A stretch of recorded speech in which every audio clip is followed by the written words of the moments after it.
Bonjour et bienvenue aux Assises européennes de la transition énergétique. C'est la 18e édition sur le thème des champs des possibles pour les territoires. Nous allons parler maintenant de réseaux intelligents, on appelle ça des smart grids, mais on va détailler dans un instant ce que c'est, leur expérimentation, leur développement et leur industrialisation.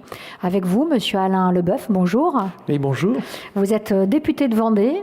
Vous êtes également, et à ce titre expert, en tant que président du CIDEV, qui est le syndicat départemental d'équipement et d'énergie de Vendée, et aussi président de la SEM, une société d'économie mixte de Vendée Énergie, où vous participez à la développement de parcs éoliens, méthanisation, photovoltaïque, enfin pas tout le panel des ENR, mais quand même une grande partie. De toute façon, c'est en fonction des potentialités des territoires. Hein, donc voilà.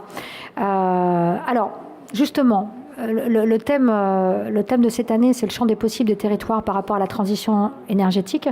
On connaît les contraintes, les exigences que va demander la transition énergétique, le développement des ENR, on vient d'en parler, de l'autoconsommation, les véhicules électriques.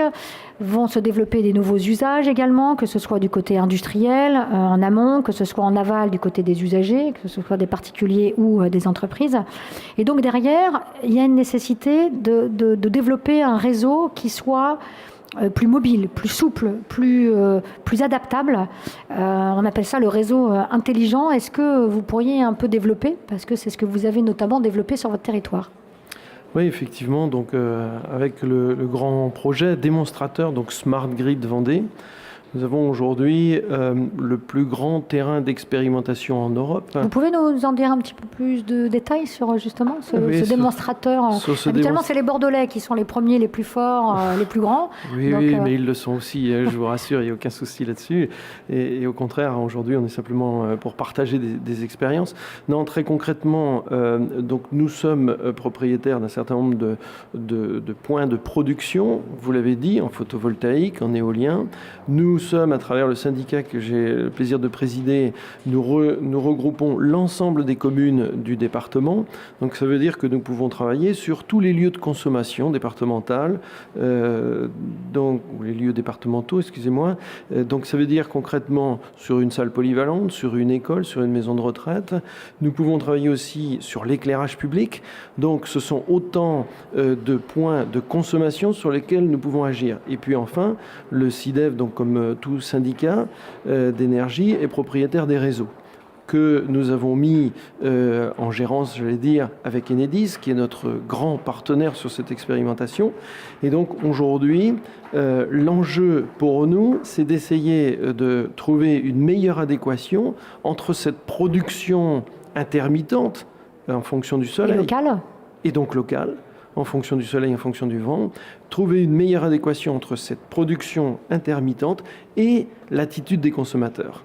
Et donc, tout est fait pour développer cette intelligence. Comment ? Eh bien, nous installons depuis 3 ans désormais, l'expérimentation maintenant est lancée, nous installons un certain nombre de capteurs, des capteurs dans les bâtiments publics où nous allons agir, des capteurs sur nos zones de production, des capteurs sur le réseau lui-même. Et puis, à partir de l'ensemble de ces informations, de la data qui nous arrive donc sur un point centralisé, nous avons des algorithmes qui vont être chargés d'actionner le réseau. Prends un tout petit exemple. Si le réseau peut être en flux tendu avec une consommation un peu trop importante, on va pouvoir, sur les 1000 points lumineux qui sont en test chez nous, diminuer légèrement l'éclairage pour pouvoir passer, par exemple, une pointe de consommation. Voilà un petit peu comment nous sommes en train d'interagir avec des algorithmes, avec l'ensemble des données qui peuvent remonter donc sur nos ordinateurs, comment nous pouvons agir directement sur le réseau pour gérer ces fluctuations, gérer les productions d'un côté, mais gérer aussi les appels de consommation de l'autre. C'est ce qu'on appelle, le réseau intelligent. Donc le réseau intelligent, pourquoi on le qualifie d'intelligent? Parce que ce sont ces algorithmes qui sont chargés à partir d'une grande capacité d'information. Je peux ajouter par exemple, nous travaillons aussi avec Météo France. Et si nous savons que dans 1 heure, il va y avoir du soleil, eh bien, on peut aussi diminuer certaines consommations en attendant de savoir que la production va réaugmenter. Ou la nuit, par exemple, si on fait un lien avec ce que peuvent être nos véhicules électriques désormais, eh bien, nous savons qu'à 2 heures du matin, le vent va se lever, puisque Météo France est capable de nous transmettre ces informations-là. Eh bien, c'est pas la peine que nous rechargions notre véhicule électrique à minuit. Si c'est à 2 heures que nos éoliennes vont fournir sur le réseau une surcapacité en quelque sorte de production d'énergie au moment où nous dormons et que nos entreprises sont arrêtées. Vous venez d'en parler à l'instant. Enedis pilote techniquement le démonstrateur, donc d'ailleurs dont on connaît les effets depuis cet hiver. Hein. Ça fait 3 ans que vous le lancez, mais les premiers résultats ont commencé à se faire sentir cet hiver. De quelle façon il participe et il vous aide dans cette mutation, que ce soit dans le cadre de votre projet, mais il y a aussi d'autres, je crois qu'il y a 18 projets, démonstrateurs, projets en France également. Oui, tout à fait. Alors, en fait, je rappelle, le syndicat est propriétaire du réseau. Mais néanmoins, nous avons confié la gestion technique de ce réseau à Enedis pour nous.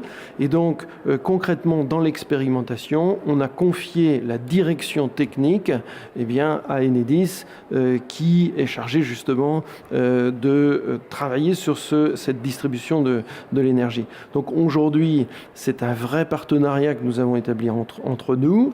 Ils ont leurs propres ingénieurs qui travaillent justement sur cette adéquation, ces algorithmes dont je parlais il y a un instant, et puis nos propres ingénieurs aussi, qui de leur côté suivent techniquement donc cette démonstration. Alors vous le disiez très bien, Enedis travaille sur d'autres démonstrateurs.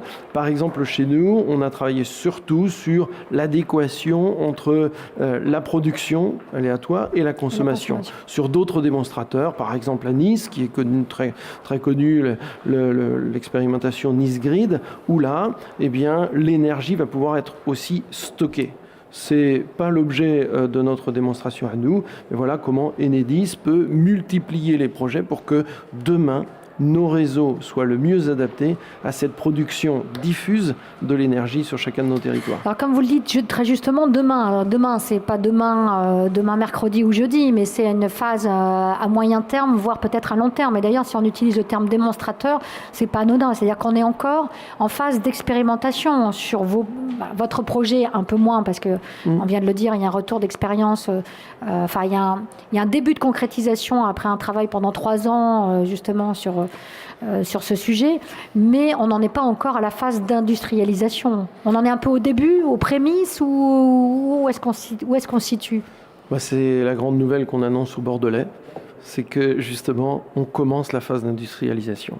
C'est-à-dire que les premiers retours d'expérience de nos démonstrateurs sont tellement positifs que nous avons eu l'occasion de répondre à un appel à projet gouvernemental dans le cadre de la Nouvelle France industrielle, l'appel à projet REI 6, donc les réseaux électriques intelligents. Et donc nous avons postulé pour dire, écoutez, compte tenu de ce que nous avons pu observer à l'intérieur même du démonstrateur qui est en cours, la phase industrialisation est prête. Et donc nous avons monté un grand projet, là cette fois-ci qui ne concerne plus simplement le petit département de Vendée, mais qui dépasse bien au-delà et qui va englober à la fois l'ensemble des pays de la Loire et de la région Bretagne. Et donc c'est ce projet d'industrialisation que nous venons de lancer avec nos amis bretons et ligériens, donc à travers un grand projet qui s'appelle le projet SMILE, où nous avons invité les industriels à nous rejoindre pour que ce qui était intelligence exclusivement pour l'instant sur nos démonstrateurs sur les réseaux, j'allais dire publics, on développe maintenant cette intelligence à l'intérieur des bâtiments, à l'intérieur de l'entreprise, à l'intérieur des services publics, à l'intérieur des réseaux bien évidemment. Et puis aussi, nous continuons notre expérimentation à travers une meilleure intégration encore de l'énergie renouvelable au niveau des éoliennes en particulier et du photovoltaïque.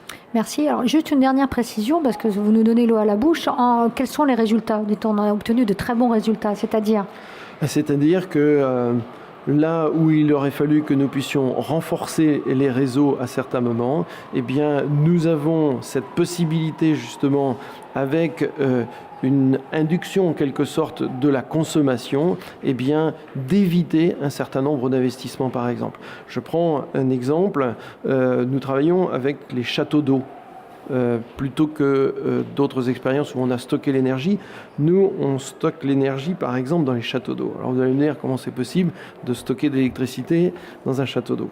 En fait, très succinctement, et je pense que tous nos éditeurs doivent pouvoir s'y retrouver, comment fonctionnent nos châteaux d'eau partout ici en France depuis un certain nombre d'années, depuis de nombreuses années. Eh bien, il nous faut toujours de l'eau dans le château d'eau pour que le matin quand on se lève, on puisse avoir de l'eau au robinet. C'est simple. Et comment tout ceci fonctionne? Eh bien, quand mon château d'eau il est à 60% de son réservoir, on démarre d'énormes pompes qui sont des appels de puissance importants.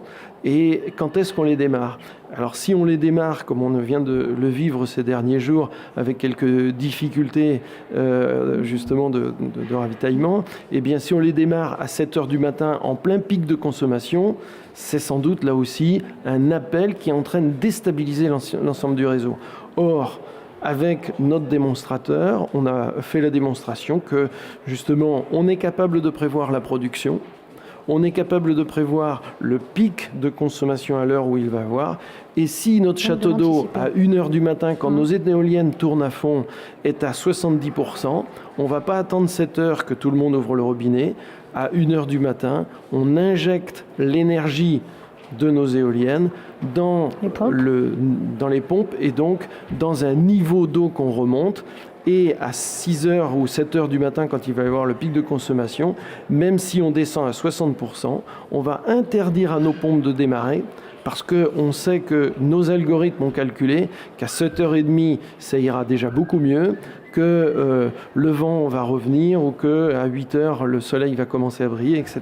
Donc vous voyez comment on adapte complètement, eh bien, c'est l'attitude du consommateur, en quelque sorte, à nos moyens de production et à l'attitude du réseau. Adaptation et anticipation. C'est ce qu'on appelle de la flexibilité en énergie. Merci, Monsieur Leboeuf. Passez de bonnes assises. Je vous remercie. Bonnes assises à tout le monde. Merci.